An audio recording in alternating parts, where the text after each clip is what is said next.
Ingat, apapun yang terjadi sudah ditentukan Allah Subhanahu wa Ta'ala. Mau kaya, mau miskin, mau tua, mau muda, mau sakit, mau sehat, itu semua ketetapan Allah yang sudah ditetapkan di zaman ajal. Kita tidak bisa merubahnya, namun tidak tertutup kemungkinan karena Allah bisa merubahnya. Takdir tidak bisa kita rubah. Yang bisa kita rubah nasib. Innallaha la yughayyiru ma biqaumin hatta yughayyiru ma bi anfusihim. Allah tak akan merubah nasib satu kalian kalau kalian tidak merubahnya. Nasib Pak kita yang merubah. Tapi kalau takdir urusan Allah, takdir ketetapan Allah, tidak bisa kita rubah takdir. Air laut itu sudah asin, itu takdirnya. Tapi tidak tertutup kemungkinan bagi Allah untuk merubah sesuatu yang sudah baku menurutnya.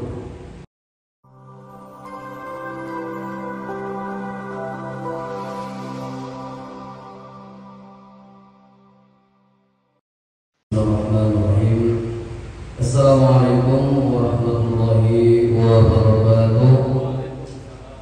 Alhamdulillahirabbil alamin. Wassalatu wassalamu ala sayyidil mursalin sayyidina wa maulana Muhammadin sayyidil muhajirin wa ala alihi washabbihi ajma'in. Amma ba'd.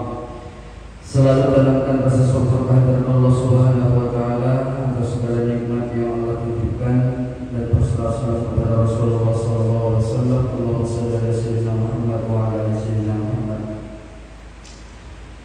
Bapak Ibu yang dirahmati Allah, pada kesempatan ini kita membahas tentang syarah hadis yaitu al-tafarru'ul ibadati amlau qalbi taghanni, tentang seorang manusia yang merasa sulit untuk mendapatkan ketenangan dalam beribadah kepada Allah. Sungguh andai kata kita kaji Bapak Ibu, terlalu banyak hal yang membuat kita selalu merasa bertentangan dengan kehendak Allah Subhanahu wa taala. Sangat banyak hal keadaan yang membuat kita selalu tidak bisa menerima ketetapan Allah Subhanahu wa taala. Salah satu contohnya, kenapa saya hidup seperti ini? Kenapa tidak seperti itu? Kenapa hari ini seperti ini? Kenapa kemarin tidak seperti ini? Selalu memberontak hati kita, padahal segala sesuatu yang sudah kita jalani atau akan kita jalani itu semua sudah dicatat di zaman azali. Sudah ada ketetapan, dan ketetapan Allah tidak bisa kita rubah. Ini catatan penting. Ketetapan Allah tidak bisa kita rubah, tetapi Allah bisa merubah ketetapan itu. Jadi takdir itu ketetapan baku dari Allah. Kita bisa merubah nasib, tapi tidak bisa merubah takdir kita. Tetapi Allah bisa merubah nasib, bisa merubah takdir. Jadi kalau bagi Allah tidak ada sesuatu hukum itu yang sudah baku, yang sudah qat'i, yang sudah putus. Contohnya, ada orang jahat, tidak pernah mau ibadah, tidak pernah mau beramal, tiba-tiba mau mati, ada sedikit amalnya Allah masukkan ke dalam surga. Kan ada cerita itu dalam hadis Abi Dzar, seorang pelacur yang sehari-harinya bermaksiat, ketika dia berjalan di padang pasir, dia nampak ada seekor anjing yang menjulur lidahnya karena haus, karena sempoyongan berjalan karena lapar. Tak tega dia melihat anjing itu, dia buka kasusnya, dia buka sepatunya, dia tambah talinya, dia ambil air ke sumur, dia kasih minum anjing itu. Dia lebih dahulukan anjing itu daripada dirinya. Allah ridho akan perbuatannya, maka dia masuk ke dalam surga. Jadi bukan ibadah kita ini yang menyebabkan kita ke surga. Jadi datanglah kegelisahan. Kenapa timbul kegelisahan dalam hati?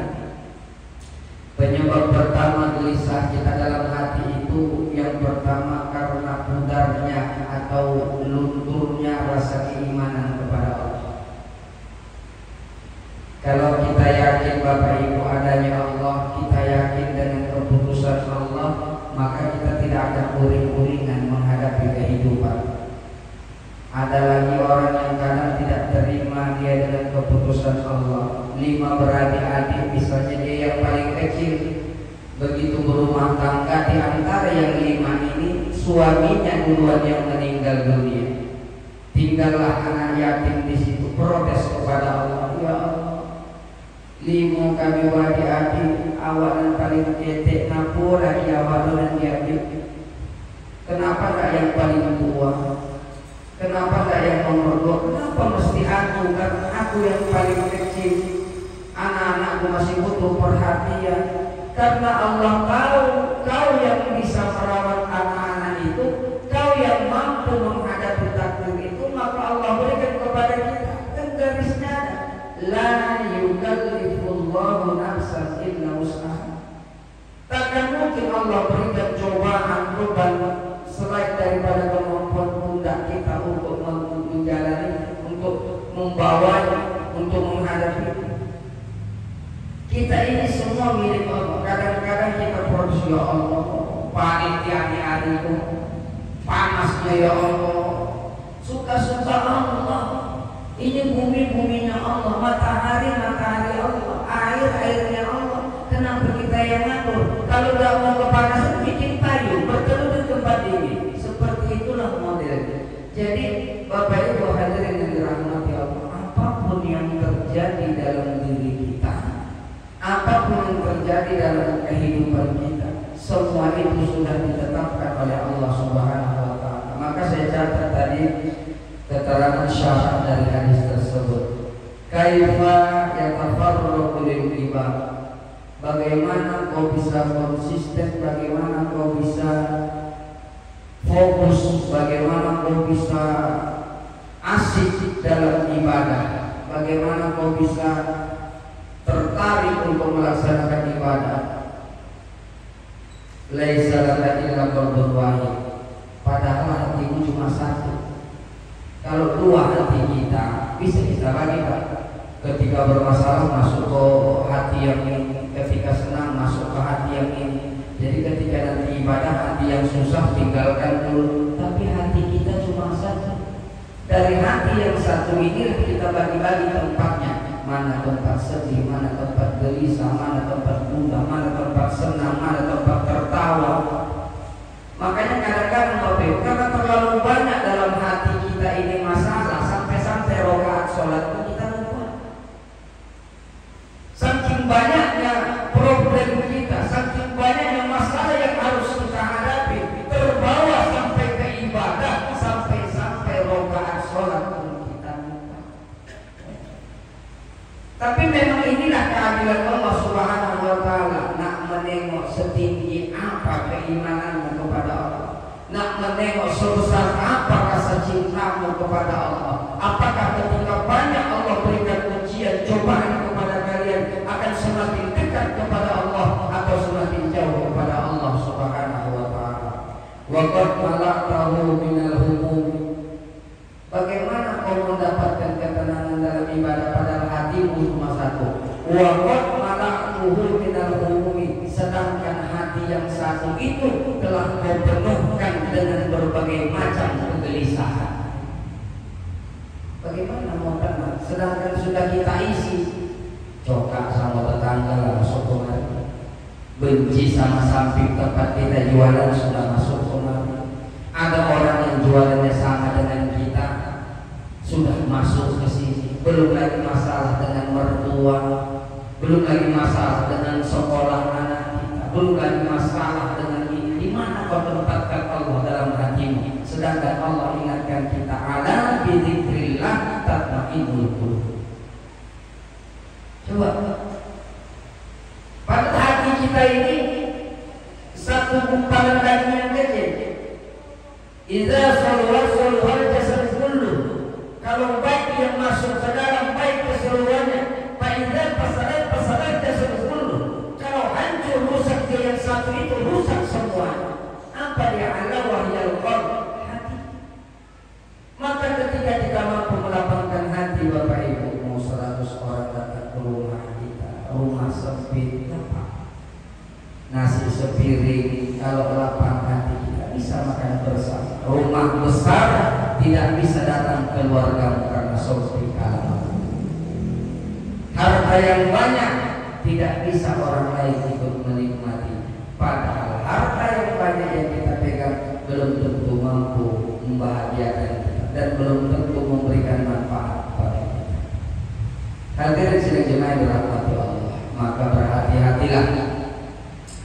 Dan ini juga menjadi sumber penyakit. Ketika sudah terlalu banyak kegelisahan dalam dirimu, kau penuhkan masalah dalam hatimu, timbullah rasa was-was, tidak ada ketenangan, tidurmu tidak nyenyak, kau makan pun tidak enak, istirahatmu tidak baik, maka tak lama kemudian penyakit akan menyerang kita. Kalau penyakit sudah datang Bapak Ibu, lambat laun makin parah, lambat laun makin parah, makin parah. Rezeki kita sudah hampir habis. Yang di tangan kita tak bisa kita belanjakan. Disuguhkan orang makanan tidak bisa kita nikmati. Diajak orang jalan-jalan kita sudah tidak mampu. Maka jangan bermain-main dengan hati. Ingat, apapun yang terjadi sudah ditentukan Allah Subhanahu wa Ta'ala. Mau kaya, mau miskin, mau tua, mau muda, mau sakit, mau sehat, itu semua ketetapan Allah yang sudah ditetapkan di zaman ajal. Kita tidak bisa merubahnya, namun tidak tertutup kemungkinan karena Allah bisa merubahnya. Takdir tidak bisa kita rubah. Yang bisa kita rubah nasib. Innallaha la yughayyiru ma biqaumin hatta yughayyiru ma bi anfusihim. Allah tak akan merubah nasib satu kalian kalau kalian tidak merubahnya. Nasib Pak kita yang merubah, tapi kalau takdir urusan Allah, takdir ketetapan Allah, tidak bisa kita rubah takdir. Air laut itu sudah asin, itu takdirnya, tapi tidak tertutup kemungkinan bagi Allah untuk merubah sesuatu yang sudah baku menurut kita yang tidak mampu. Inilah keluasan ilmu Allah. Kita yang tidak mampu, tapi Allah mampu. Tidak bisa juga kita menjustis orang yang selalu maksiat, orang yang selalu durhaka akan menjadi penghuni neraka. Kalau Allah mau, orang yang durhaka sekalian bisa jadi penghuni surga. Bahkan orang yang selalu beramal bisa jadi penghuni neraka. Kenapa? Karena bukan amal patokan orang masuk ke dalam surga, tapi ilahi anta maksudi wa ridhoka maksudi. Ya Allah, Engkau yang maksud, ridhomu yang betul. Keputusan Allah itulah yang terbaik. Keputusan Allah itulah yang bisa memenuhi segala harapan kita. Sedangkan yang ada dalam diri kita itu hanyalah harapan dan cita-cita. Jangan berlena dengan kehidupan. Apapun yang terjadi terima sebagai sesuatu ketetapan yang baik dari Allah Subhanahu wa Ta'ala. Ini saja dapat saya sampaikan di kurang maaf. Wallahu a'lam. Assalamualaikum warahmatullahi wabarakatuh.